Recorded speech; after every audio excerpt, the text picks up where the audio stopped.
बोला नहीं था मैंने आया टाइम में चलेंगे जाएंगे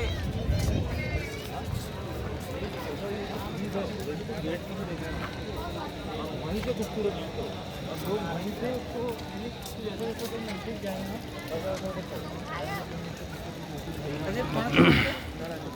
जूते उतार के जाएंगे लिए तो नहीं घंटा पड़ा मुझे जूते नहीं उतार हाँ नहीं बाहर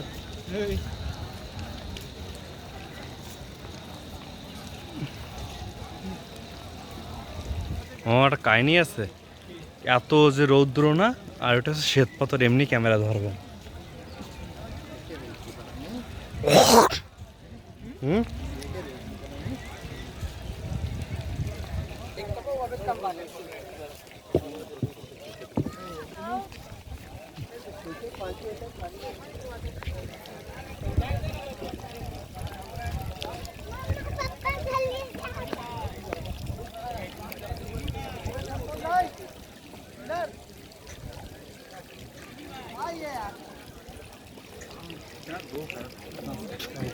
अरे यार